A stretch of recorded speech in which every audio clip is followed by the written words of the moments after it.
오늘 요한복음 1장 4절과 5절 말씀입니다.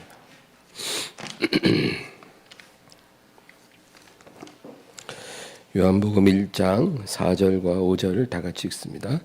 그 안에 생명이 있었으니 이 생명은 사람들의 빛이라.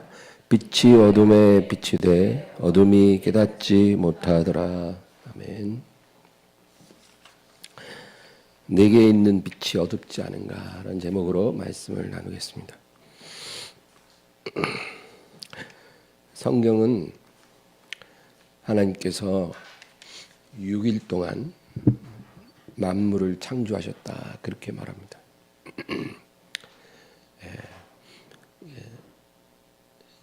이것이 정확한 사실입니다. 지구의 나이가 그렇게 오래되지도 않았고요. 수억 년, 수만 년 전에 만물이 생겨난 게 아니라 6,000년 전에 6일 동안 하나님께서 만물을 지으신 것이라 성경은 그렇게 말씀합니다. 근데 이 창조의 첫째 날에 빛이 있으라 하나님이 그렇게 말씀하시자 빛이 생겨났습니다. 그래서 빛을 낮이라 부르시고 어둠을 밤이라 부르셨더라. 우리 창세기 1장 3절에서 5절 보겠습니다. 하나님이 이르시되 빛이 있으라 하시니 빛이 있었고 빛이 하나님의 보시기에 좋았더라. 하나님이 빛과 어둠을 나누사 하나님이 빛을 낮이라 부르시고 어둠을 밤이라 부르시니라. 저녁이 되고 아침이 되니 이는 첫째 날이니라. 근데 우리가 여기서 굉장히 혼란을 느낍니다. 낮과 밤이 나뉘어진 것이 해와 달과 별이 창조되기 전입니다. 해와 달과 별은 넷째 날에 지으셨거든요. 그러니까 해와 달과 별들이 있기도 전에 낮과 밤을 하나님이 나누신 겁니다. 첫째 날에.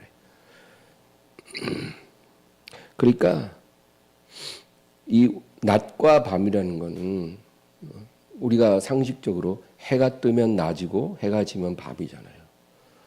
해가 뜨고 짐으로 낮과 밤이 나뉘는 건데 해와 달과 별들이 지음도 받기 전에 하나님이 먼저 빛을 지으시고 낮과 밤을 나누셨더라. 그렇게 말씀합니다.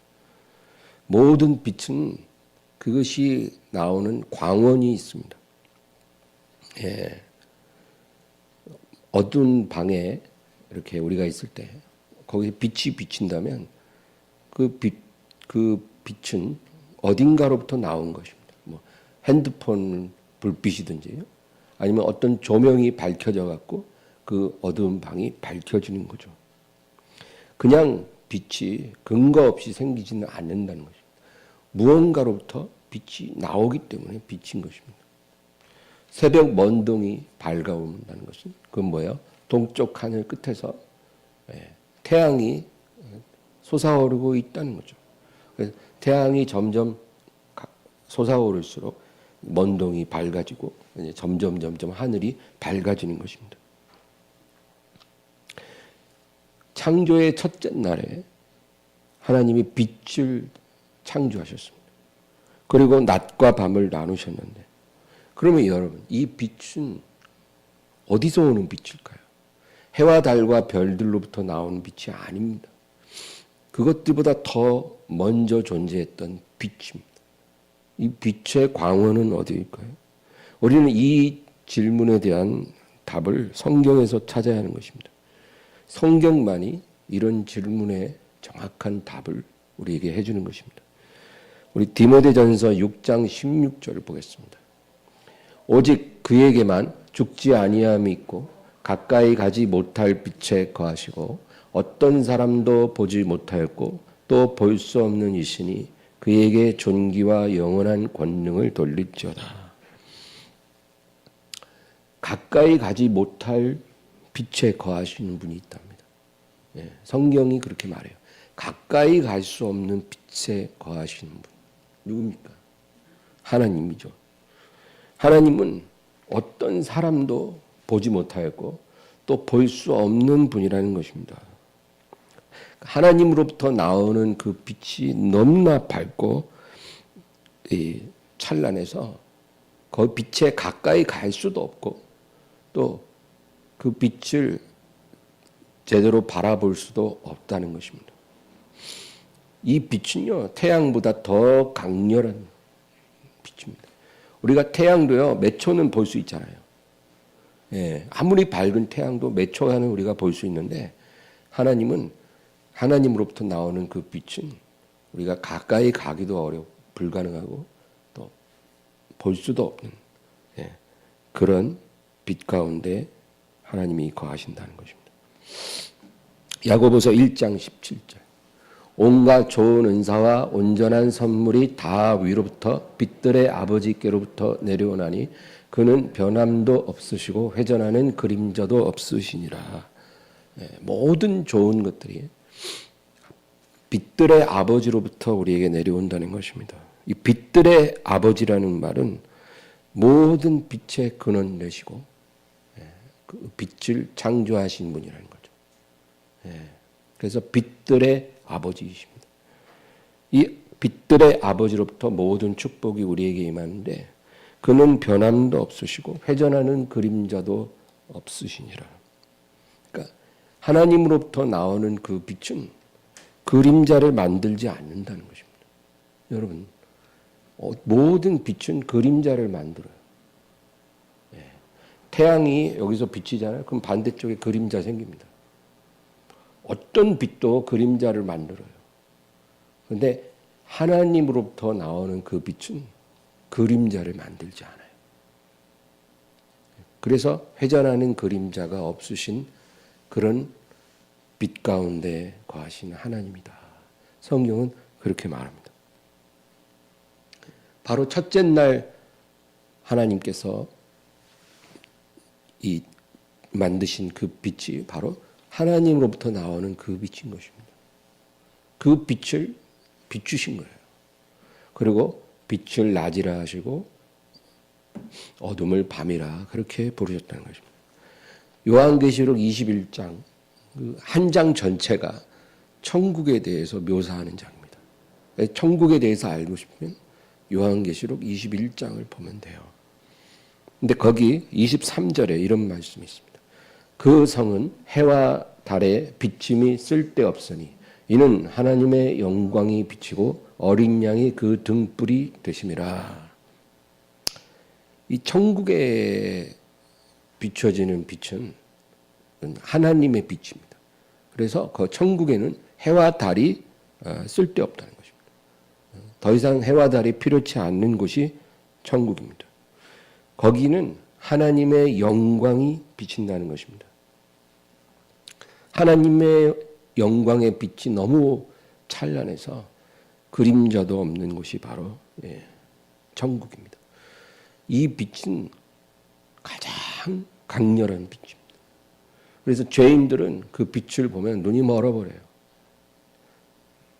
다메섹으로 가던 사울의 눈이 먼 것처럼 그 빛은 눈을 멀게 하는 그런 빛이기도 합니다. 어린 양이 그 등불이 되심이라. 그러니까 이 하나님의 빛은요, 그 광원이 어디라 그래요? 성경이 답을 줍니다. 하나님의 빛, 그림자도 만들지 않는 그 빛은 그 광원이 어린 양, 어린 양. 어린 양이 누구세요? 예수님이죠. 그러니까 예수님으로부터 나오는 빛, 그 빛이 바로 하나님의 빛이고 생명의 빛이고 첫째 날에 지음받은 빛입니다. 그러니까 여러분, 우리가 천국에 들어가면 해와 달이 없어요. 그리고 너무나 확 밝고 찬란한데 그림자가 없어요. 근데 그 천국의 빛 가운데 우리가 기뻐하고 감사하고 이제 영원히 살 텐데 그 빛이 어디서 나오는 빛이냐? 어린 양으로부터 나오는 빛이라는 거예요. 그러니까 예수님으로부터 나오는 그 빛이 천국을 그림자도 만들지 않는 그 광채로 채운다는 겁니다. 그러니까 우리가 그런 천국에서 산다는 게 여러분 지금 상상이 안 되죠. 근데 우리가 앞으로 가야 할 곳이 바로 그런 아름다운 곳입니다. 요한복음 1장 1절에서 4절 읽겠습니다. 태초에 말씀이 계시니라. 이 말씀이 하나님과 함께 계셨으니 이 말씀은 곧 하나님이시니라.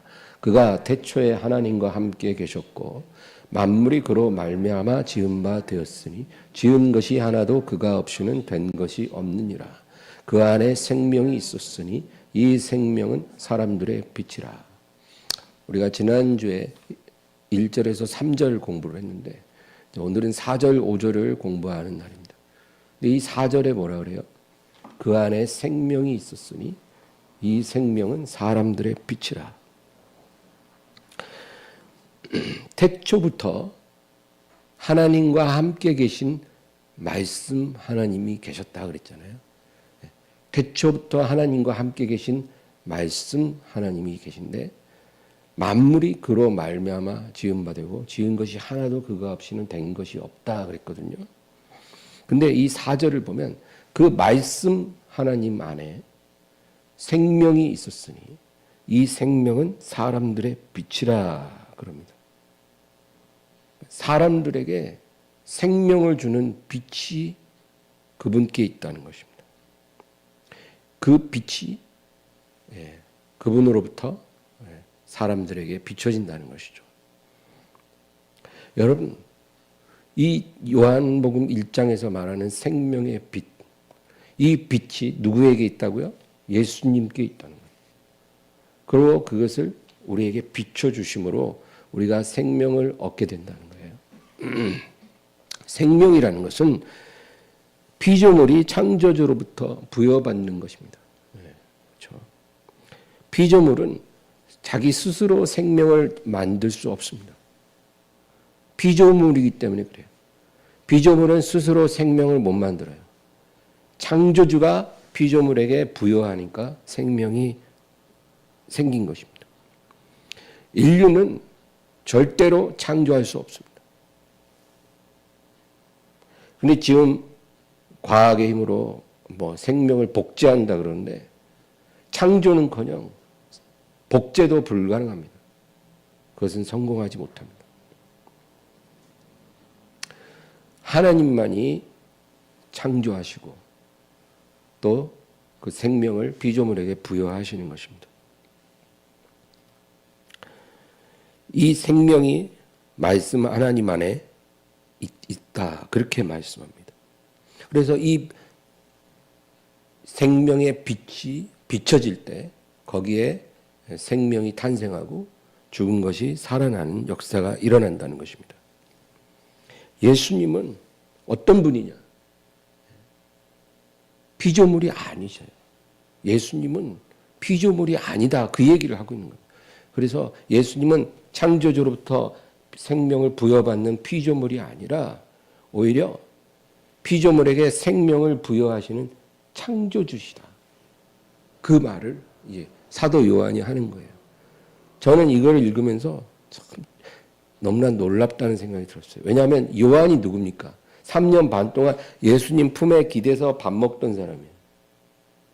그러니까 예수님의 어떤 그런 인간적인 채취를 너무나 가까이서 느꼈던 그런 가장 사랑하시는 제자였다는 거죠. 그런데 그 요한이 지금 뭐라 그래요? 그분 예수는 피조물이 아니라 만물에게 생명의 빛을 주시는 창조주시다. 그렇게 말을 하고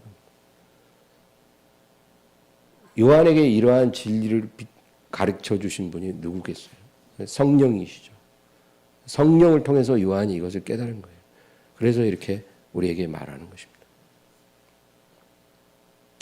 여러분, 그래서 이 믿음이 우리를 구원하는 믿음입니다. 육체로 오신 하나님이 우리를 위해 죽으시고 부활하시고 또 영원한 생명의 근원이 되셨다는 게 믿어지면 그게 구원받는 믿음이에요. 그래서 예수님이 다시 오시기 전에 예수님을 흉내내는 가짜 예수가 엄청 많이 나타날 거라고 성경이 경고하고 있는 것입니다. 그래서 신천지에 뭐 어떤 아무개나 뭐 그렇죠? 외국에도 그런 사람들이 많아. 내가 예수라는, 내가 예수다, 내가 하나님, 내가 육체로 나타난 하나님이다. 예수님 2000년 전에 그 예수는 내 형이다. 난 동생, 우리 동등하다. 뭐 이런 잡소리를 하는 그런 가짜들이 많이 나타나죠. 근데 육체로 오신 창조주 하나님은 오직 한 분밖에 없어요. 예수님 외에는 없습니다.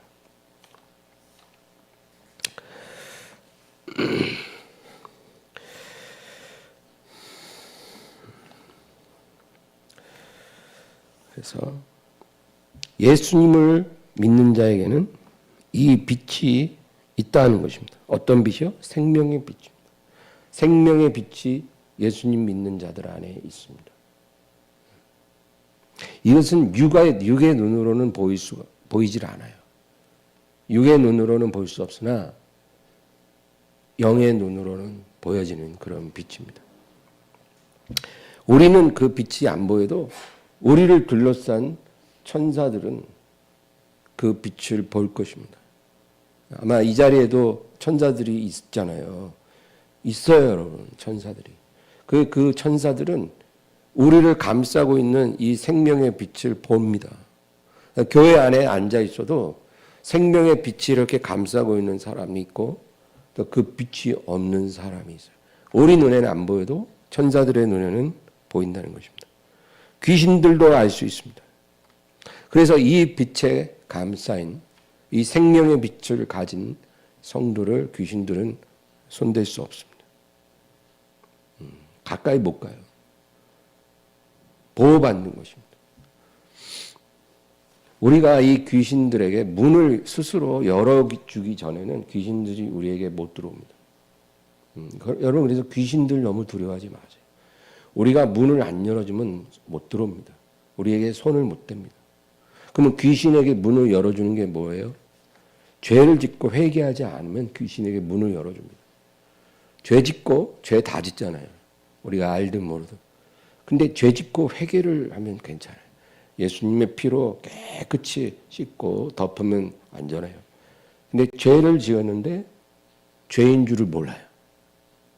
진리의 말씀을 가까이 안 하면 죄를 지어도 죄인 줄을 모릅니다. 이게 영적으로 잠들었다는 뜻이에요. 죄를 지어도 죄인 줄 몰라요. 그러니까 회개를 못하죠. 그러면 어떻게 돼요? 나도 모르는 사이에 귀신에게 문을 열어주는 거예요. 죄가 남아있으니까 원수가 회방할 거리를 주는 거예요. 그래서 귀신들이 들락들락하는 거예요. 여러 가지 육체적으로 문제가 생기고 정신적으로 문제가 생기고 삶에도 문제가 생기는 거예요. 그래서 늘 교회 와서 말씀을 통해 진리의 빛으로 죄를 비춰보고 회개하라고 회개하라 맨 그런 소리 하는 게 귀신에게 문을 열어주지 말라는 거예요.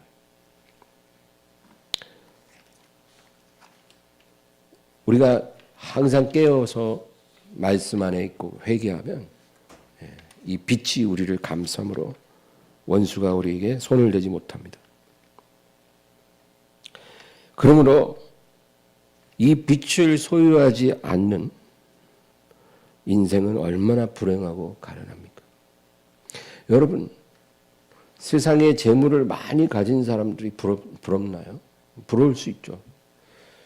그러나 만약에 그들이 우리가 가지고 있는 이 빛을, 생명의 빛을 갖고 있지 않다면, 예수님 믿지 않으면 이 빛이 없는 건 확실해요. 그러면 그들을 부러워할 필요가 없어요.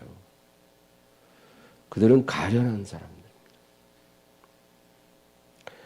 그들은 죄의 종이고 저주와 사망 권세 아래에 죽을 운명이에요.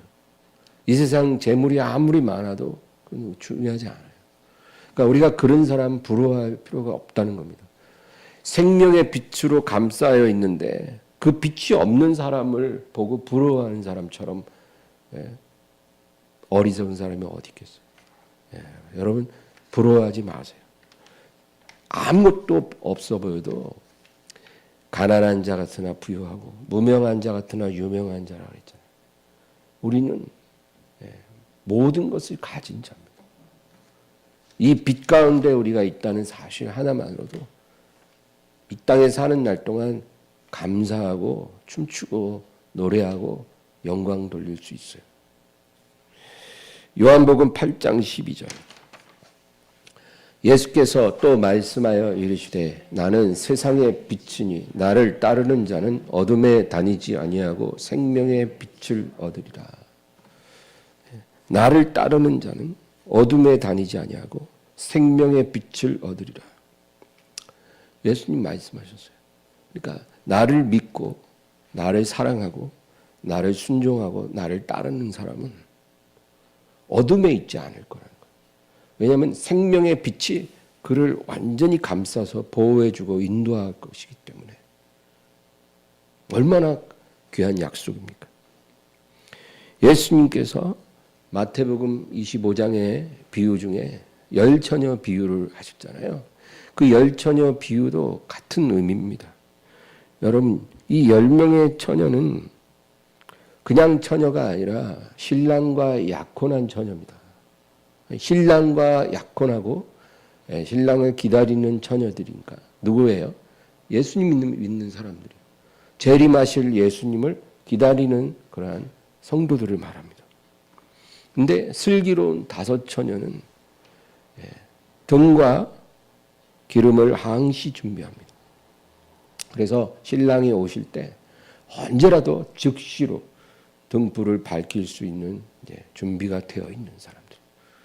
그런데 미련한 5 처녀는 등만 있고 기름이 없는 거예요. 근데 기름이 없는 줄도 몰라요. 그래서 신랑이 한밤중에 갑자기 올 때 그들은 불 꺼진 등만 들고 우왕좌왕합니다. 이미 그때는 더 기름을 구할 수 있는 시간이 없어요. 여러분, 이 열처녀 비유가 우리에게 뭘 말해줄까요? 중요한 거는 바깥에서 신랑이로다 그 외침이 들릴 때 이 10명의 처녀가 다 졸며 자고 있다가 깨어났습니다. 5명만 등불을 밝히고 신랑 맞으러 나갈 수 있었어요. 집안에는 신랑을 맞이해야 될 10명의 처녀가 있었지만 막상 신랑이 올 때 5명만 등불 밝히고 신랑을 맞으러 나간 겁니다. 신랑이 오는 그 순간에 등불을 밝히고 나갈 수 있느냐가 이 신부의 처녀들의 운명을 결정한 거예요. 그러니까 등불을 밝혀야 하는 겁니다. 그게 운명을 결정해요. 그런데 이 등불을 밝히는데 반드시 준비해야 될 그 2가지가 등과 기름이죠. 그런데 이 10명의 처녀들에게 등은 다 있었다는 것이죠. 등이 없는 처녀는 없어요. 등은 다 있었어요. 이 등이 뭡니까? 불을 담는 틀입니다. 불을 밝히고 불을 이렇게 담을 수 있는 그 틀을 등이라고 하는 거예요. 그러니까 불 자체가 아니고 불을 담을 수 있는 그릇인 것이죠. 여러분, 이 등이 의미하는 것은 우리의 믿음을 담는 틀을 말합니다. 우리의 믿음도 그 믿음을 담을 수 있는 틀이 필요해요. 그 불필요한 게 아니라 필요합니다. 예를 들면 내가 어떤 교회에 출석을 하고 또 정기적으로 예배에 참석을 하고 그리고 뭐 설교 말씀도 듣고 찬양도 부르고 기도도 하고 신앙 고백도 하고 또 교회에서 이것저것 봉사도 좀 하고 성도들과 교제도 나누고 이런 모습들, 이게 다 우리 믿음의 틀입니다. 틀. 우리 믿음을 담을 수 있는 그릇인 거예요. 그런데 이 등을 가지지 못한 처녀는 없었어요. 다 가지고 있었다는 것입니다. 그런데 이 틀만 가지고는 불을 못 밝히죠. 이 틀 안에 뭐가 있어야 돼요? 기름이 있어야죠. 기름이 있어야 거기에 불이 붙는 거예요. 그러니까 불을 만드는 건 등이 아니고 기름이에요. 기름으로부터 불이 나오는 거예요. 그러니까 등도 있어야 되지만 더 중요한 건 기름이죠. 그 기름이 있어야 불이 붙는 겁니다. 이 기름이 뭘까요?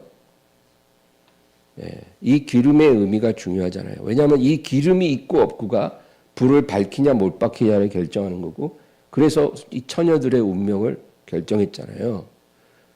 이 기름은 요한복음 4장에 보면 예수님이 수가성 여인과 대화를 할 때 말씀하신 데 답이 있어요. 요한복음 4장 23, 24절. 아버지께 참되게 예배하는 자들은 영과 진리로 예배할 때가 오나니 곧 이때라. 아버지께서는 자기에게 이렇게 예배하는 자들을 찾으시느니라. 하나님은 영이시니 예배하는 자가 영과 진리로 예배할지니라. 여기서 예수님이 강조한 게 뭐예요? 영과 진리로 예배하는 것입니다. 그러니까 예배는 늘 있어 왔어요. 여러 가지 하나님의 성전에서도 예배를 드리고 또 산당에서도 예배를 드리고 회당에서도 드리고 뭐 예배는 늘 있는 것입니다. 근데 예수님이 뭐라 그래요? 참되게 예배하는 자들은 영과 진리로 예배할 때가 온다는 것입니다. 아버지는 이러한 예배자들을 찾으시는 거예요. 하나님은 영이시니 예배하는 자는 영과 진리로 예배할지니라. 그러니까 이 영과 진리가 바로 기름이에요. 우리가 하나님을 예배하기 위해서 뭐 교회도 출석하고 뭐 예배도 참석하고 뭐 여러 가지 틀이 필요하지만 그게 우리를 구원하는 게 아니에요. 그 안에 기름이 담겨져 있어야 되는, 이것이 바로 영과 진리로 드려지는 예배예요. 그러니까 성령과 진리의 말씀을 말해요. 성령과 진리의 말씀. 이것은 우리가 만드는 게 아니라 하나님이 우리에게 선물로 주신 거예요. 하나님을 온전히 예배하기 위해, 영이신 하나님을 온전히 예배하게 하기 위해 하나님이 그 예배자들에게 선물로 주신 두 가지예요. 성령을 주시고 말씀을 주셔요. 이 두 가지를 가지고 하나님을 예배하는 사람, 날마다. 이것이 바로 기름 준비한 것이 되는 거예요. 우리가 이런 예배를 날마다 드리며 살면 우리는 오늘 주님이 오셔도 우린 두려울 게 없어요. 왜? 기름이 충분히 준비가 되어 있기 때문에 즉시로 불을 밝힐 수가 있는 것입니다. 누가복음 11장 35, 36절. 그러므로 내 속에 있는 빛이 어둡지 아니한가 보라. 내 온몸이 밝아 조금도 어두운 데가 없으면 등불의 빛이 너를 비출 때와 같이 온전히 밝으리라 하시니라. 예수님 뭐라 하시냐면 내 속에 있는 빛이 어둡지 않은가 살펴보라는 거예요. 네 안에 빛이 있는데 그 빛이 지금 꺼져가고 있는지 점검해 보라는 거예요. 예수님으로부터 우리에게 주신 그 빛이 우리를 감싸고 있고 우리 안에 머무는데 그 빛이 환해야 되잖아요. 근데 어둡지 않은가? 꺼져가고 있다면 기름이 다 떨어졌다는 겁니다. 그건 뭐예요? 그 불이 어두워져 가고 있고 기름이 떨어졌다는 것은 지금 내가 날마다 영과 진리로 하나님을 예배하는 사람이 아니라는 거예요. 그러니까 그거를 너 스스로 살펴보라는 것입니다. 우리가 주님을 영과 진리로 예배하면 이 기름이 채워지기 때문입니다. 그럼 불이 밝게 타오릅니다. 다른 방법 없어요, 여러분. 어떤 장소에 가서 어떤 예배를 드려서 어떤 목사님에게 뭐 안수를 받아서 이것이 채워지는 게 아닙니다. 날마다 내가 머무는 곳에서 어떤 틀이 있잖아요. 우리 각자가 가진 신앙의 틀 속에서 그 기름이 차올라서 불을 확 밝힐 수 있으려면 영과 진리로 예배하는 예배자가 돼야 돼. 성령으로 예배하고 진리로 예배해야 돼. 이런 예배가 어떤 예배를 말하는지 그거는 우리가 발견해야 돼요. 우리의 매일의 삶 속에. 그러면 우리는 확실히 구원받은 하나님의 거룩한 사람입니다. 그러나 내 안에 있는 빛이 점점 어두워져 간다면 이 사람은 생각지도 않은 날, 알지 못하는 시각에 갑자기 주님이 오실 때 부끄러움을 당하게 돼요. 생각지 않은 날, 알지 못하는 시각에. 이 표현을 주님이 여러 번 하시거든요. 내가 생각지 않은 날, 알지 못하는 시각에 갑자기 올 때. 그때 이 빛이, 우리 안에 있는 빛이 어두워져 있다면 우리는 슬기로운 처녀가 아니라 미련한 처녀로 나타나게 될 것입니다. 성경에서는 5대5라 그러잖아요. 5대5. 근데 이거는 그냥 비유적인 거고 제가 볼 때는 8대2라고 봐요. 오늘날 교회에서 하나님을 믿는 성도들 100명 중에 80%는 지금 미련한 처녀입니다. 미련한 처녀. 자기 안에 빛이 어두운데 그걸 못 깨닫고 있는 그런 미련한 처녀예요. 미안하지만. 심각한 문제예요, 지금. 그냥 교회에 왔다 갔다 잘하고 예배 잘 왔다 갔다 하고 뭐 그런다고 해서 내 빛이 밝을 거라고 생각하면 안 돼요. 그거는 성경적이지 않아요. 영과 진리로 날마다 내가 예배하는 사람인가? 내가 스스로 그것을 살펴봐야 돼요. 마태복음 6장에는 중요한 말씀이 있어요. 19절에서 21절 읽겠습니다. 너희를 위하여 보물을 땅에 쌓아두지 말라. 거기는 좀과 동록이 행하며 도둑이 구멍을 뚫고 도둑질하느니라. 오직 너희를 위하여 보물을 하늘에 쌓아두라. 거기는 좀이나 동록이 행하지 못하며 도둑이 구멍을 뚫지도 못하고 도둑질도 못하느니라. 내 보물이 있는 그곳에는 내 마음도 있느니라. 네 보물이 있는 곳에 내 마음도 있다. 이 예수님의 유명한 말씀이잖아요. 근데 이 말씀을 하시고 나서 이어서 하신 말씀이 중요해요. 왜냐하면 이게 다 이어지는 맥락이거든요. 내 보물이 있는 곳에 네 마음도 있다. 예수님이 이러고 나서 22절, 23절 이어서 읽습니다. 눈은 몸의 등불이니 그러므로 내 눈이 성하면 온몸이 밝을 것이요 눈이 나쁘면 온몸이 어두울 것이니 그러므로 내게 있는 빛이 어두우면 그 어둠이 얼마나 더하겠느냐. 내 눈이 성하면 온몸이 밝으리라.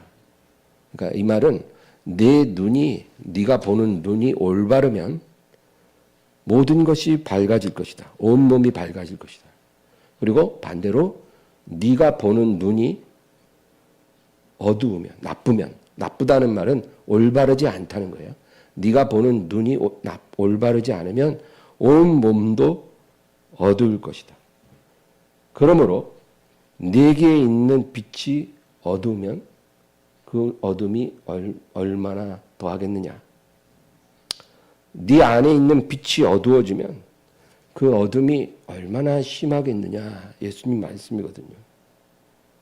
그러니까 이 말씀을 다시 이제 제가 쉽게 정리해서 말씀드리면 네가 올바른 눈을 가지고 있으면 네 안에 있는 빛도 밝을 것이고 네가 보는 눈이 올바르면 너 안에 있는 빛도 밝을 것이고 네가 보는 눈이 올바르지 않으면 네 안의 빛도 어두울 것이다. 그 얘기입니다. 그런데 이 말씀을 너 보물 있는 곳에 네 마음도 있느니라 하고 말씀하신 후에 이 말씀을 이어서 하신 거거든요. 그러니까 이걸 우리가 연결해서 해석을 하면 네가 너의 눈으로 밤낮 이 세상만 바라보고 이 세상 영광, 이 세상 부귀, 이 세상 재물 그런 것만 네 눈이 바라보고 있으면 너는 나쁜 눈을 가진 거야. 너는 올바르지 않은 눈을 갖고 있기 때문에 네 안에 있는 빛도 어두울 거야. 생명의 빛이 어두워진다는 거죠. 그러나 네 눈으로 이 세상에 속한 게 아니라 예수님을 바라보는 눈이라면 그러면 너 안에 있는 그 빛도 밝을 거야. 그러니까 우리 눈으로 이 세상을 보지 않고 세상과 세상에 있는 것을 사랑하지 않고 예수님만 바라보고 예수님을 향한다는 건 뭐예요? 영과 진리로 예배하는 예배자라는 거죠. 날마다. 예? 그게 제일 중요한 거예요. 그 사람에겐. 어디 가서 일하고 돈 버는 거 해야 될 일은 해야 되지만 그 어떤 것보다도 영과 진리로 날마다 내가 있는 곳에서 예배하는 거. 예수님께 초점을 맞추는 거. 그게 제일 중요한 거예요. 이 사람에겐. 그렇게 눈이 올바른 사람은 네 안에 빛도 밝으리라. 그 얘기입니다. 그러니까 여러분 우리 안에 있는 빛이 밝게 하든 어두워지든 그것은 우리에게 달린 문제. 그러고 나서 그 다음 절 24절 한 사람이 두 주인을 섬기지 못할 것이니 혹 이를 미워하고 저를 사랑하거나 혹 이를 중히 여기고 저를 경히 여김이라. 너희가 하나님과 재물을 겸하여 섬기지 못하느니라. 이게 결론이에요. 네. 네가 보는 눈이 어떠하냐에 따라 네 안에 있는 빛이 밝을 수도 있고 어두울 수도 있는데 예수님이 그 말씀 다 하고 결론적으로 너는 하나님과 재물을 겸해서 섬길 수가 없다는 것입니다. 너희는 하나님과 재물을 동시에 바라볼 수 있는 눈을 결코 가질 수 없다는 거예요. 하나님만 바라보든지 아니면 이 세상에 속한 것들만 바라보든지 어느 것을 보든지 너는 네 눈으로 한 가지만 볼 수밖에 없다는 거예요. 그리고 그 선택은 너에게 달렸다. 한 사람은 두 주인을 못 섬기듯이 너의 눈도 한 가지만 볼 수밖에 없다는 거예요. 네가 무엇을 보느냐에 따라 네 안에 있는 빛이 밝아질 수도 있고 어두워질 수도 있다. 이 정도 예수님이 우리에게 말씀하면 우리가 이 말씀 붙잡고 살아야죠. 누가 나한테 뭐라고 하겠어요? 나와 예수님의 1대1의 관계예요. 신앙은. 그 1대1의 신앙을 통해서 우리가 구원을 받을 수 있고 구원을 못 받을 수도 있는 거예요. 요한복음 1장 4절 5절 다시 읽겠습니다. 그 안에 생명이 있었으니 이 생명은 사람들의 빛이라. 빛이 어둠에 비추되 어둠이 깨닫지 못하더라. 이 사람들에게 생명을 주는 빛이 어디로부터 와요? 말씀 하나님이신 예수님으로부터 비춰진다는 거예요.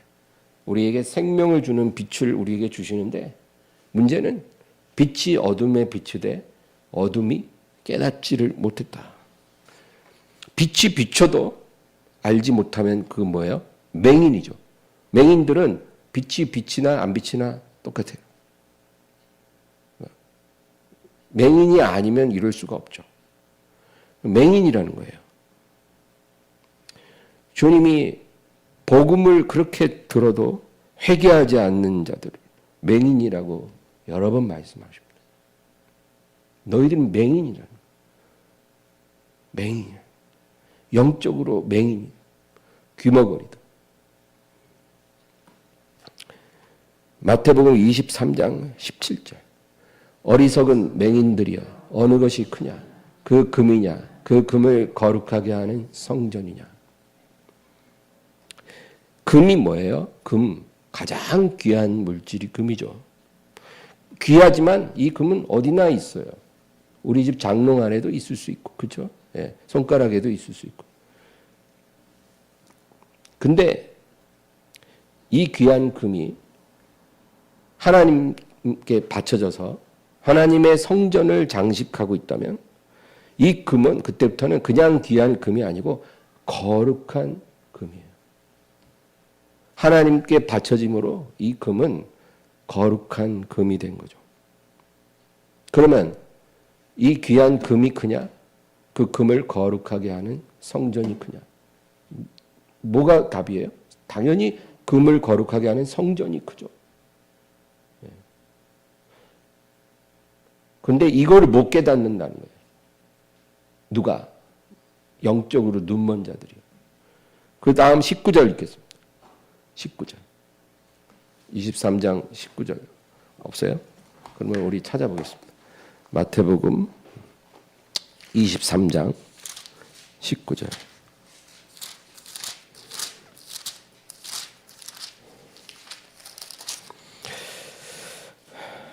다 같이 읽습니다. 맹인들이여 어느 것이 크냐? 그 예물이냐? 그 예물을 거룩하게 하는 제단이냐? 예. 같은 맥락으로 이어서 말씀하시는 거예요. 어리석은 맹인들이여 어느 것이 크냐? 그 예물이냐? 예물을 거룩하게 하는 제단이냐? 여러분, 예물은 뭐예요? 하나님께 바쳐진 모든 것이 다 예물이죠. 우리의 몸을 드릴 수도 있고, 우리의 시간을 드릴 수도 있고, 우리의 재능이 될 수도 있고, 우리의 가진 물질이 될 수도 있고요. 그런데 이것들은 하나님께 바쳐지기 전에는 그냥 나에게 있는 소중한 것이에요. 내가 하나님께 시간을 바치기 전에는 그냥 내가 가진 나의 소중한 시간이고, 내 재능을 하나님께 드리기 전에는 이건 그냥 내가 가진 소중한 재능일 뿐이에요. 그런데 이것이 하나님께 바쳐진 순간부터 그냥 소중한 내 것이 아니라 거룩한 것입니다. 내 몸을 하나님께 드렸으면 그때부터 이 몸은 거룩한 몸이에요. 예, 내가 내 몸으로 하나님께 영광 돌리기를 원해요. 그러면 이제 거룩한 몸이잖아요. 그러면 이 몸 갖고 허튼 짓 하며 살면 안 돼요. 이제. 예전처럼 내 마음대로 막 더러운 장소에도 가고 더러운 죄도 짓고 그렇게 살면 안 되죠. 이제. 이 몸은 거룩한 몸이니까. 내 입술을 하나님께 바쳐졌다면 그 다음부터는 거룩한 입술을 더럽히지 않도록 조심해야 돼요. 막 욕을 하거나 추한 말을 하거나 그러면 안 되겠죠. 예, 그거예요. 하나님께 바쳐진 순간부터 거룩한 것입니다. 그런데 맹인들의 특징은 어느 것이 더 중요한지 구분하지 못한다는 거예요. 우리가 가지고 있는 예물보다 그 예물을 거룩하게 하는 제단이 더 귀하거든요. 그거를 못 깨닫는다는 거예요. 그 진리를 보지 못한다는 거예요.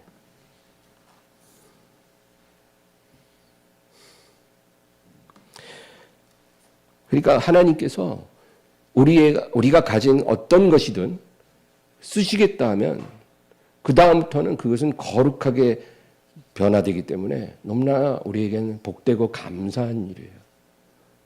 우리 자녀를 부모가 이제 자녀가 있잖아요. 자녀를 하나님이 쓰시겠다.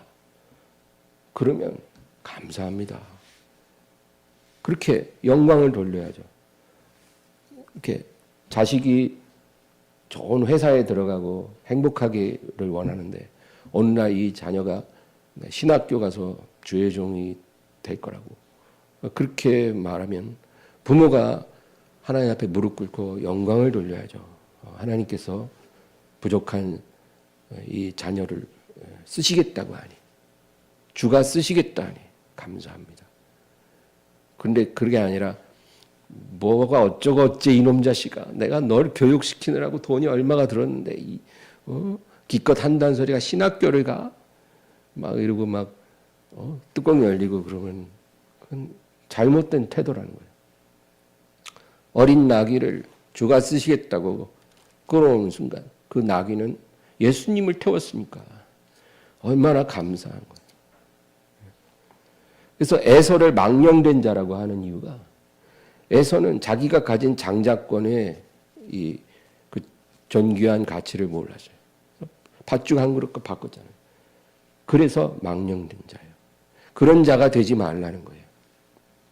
내가 예를 들면 뭐 화요일 저녁 내가 교회 가서 하나님 앞에 예배드리기로 딱 마음을 먹었어요. 결심을 했어요.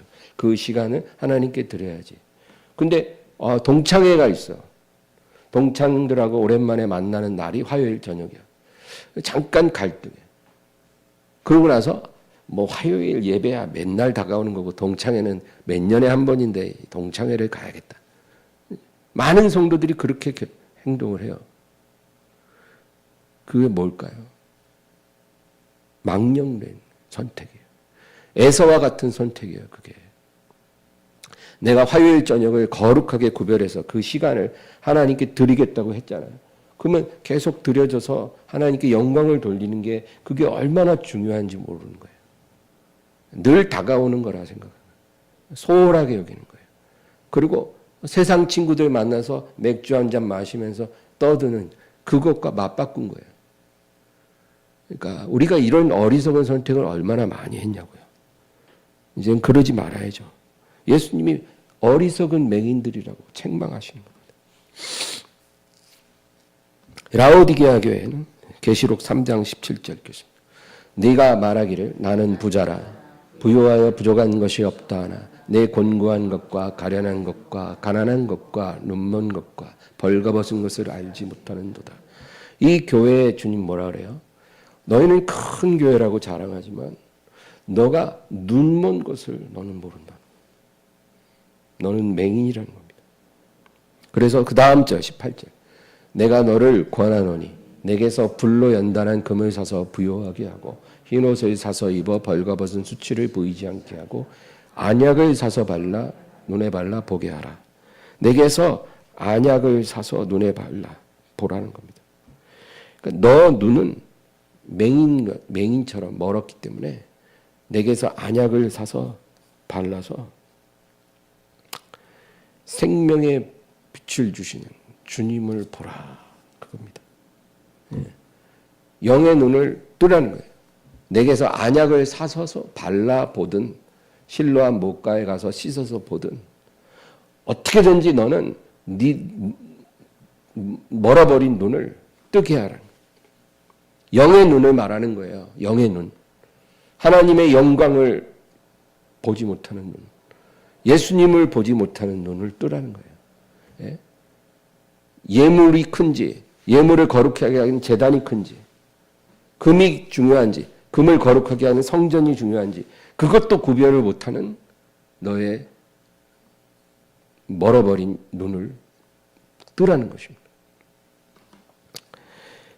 마지막으로 마태복음 9장 27절 보겠습니다. 예수께서 거기에서 떠나가실새 두 맹인이 따라오며 소리질러 이르되 다윗의 자손이여 우리를 불쌍히 여기소서 하더니 이 두 맹인이 예수님을 따라오며 나를 불쌍히 여겨달라고 그렇게 소리를 지르는 거예요. 불쌍히. 28, 29절 예수께서 집에 들어가시매 맹인들이 그에게 나아오거늘 예수께서 이르시되 내가 능히 이 일할 줄을 믿느냐 대답하되 주여 그러하오이다 하니 이에 예수께서 그들의 눈을 만지시며 이르시되 너희 믿음대로 되라 하시니 내가 너희 눈을 뜨게 할 것을 믿느냐? 그러니까 믿습니다. 너희 믿음대로 되라. 그러니까 그들이 눈을 떴습니다. 여러분 이 사건은 물론 육의 눈을 뜨는 사건이기도 하지만 영의 눈이 멀어버린 자들에게 주시는 말씀이에요. 우리가 영의 눈이 멀어 있다면 주님 앞에 나아가서 나를 불쌍히 여겨달라고 부르짖어야 돼요. 날 불쌍히 여기서 내가 눈을 뜨게 하소서. 내가 너의 눈을 뜨게 할 줄 믿느냐? 믿습니다, 주님. 너의 믿음대로 되라. 여러분, 우리의 눈을 뜨게 해주시도록 오늘도 간절히 기도하는 저와 여러분 되시길 바랍니다. 하나님 아버지 감사합니다. 우리를 불쌍히 여기시고 우리의 눈을 열어주시옵소서. 우리야 주님을 볼 수 있게 도와주시고 하나님의 영광을 보게 해주시고 또 내 죄를 온전히 깨달을 수 있게 해주시고 나의 연약함을 보사 주님만 의지할 수 있도록 도와주시옵소서. 내 눈을 열어주시기를 원합니다. 생명의 빛이신 주님이 나에게 빛을 주사 내 안에 있는 빛이 어두워지지 않고 밝아지게 하여 주시고 온몸이 어둡지 않고 온몸이 밝게 해 주시옵소서. 주님께 의지하고 예수님의 이름으로 기도합니다.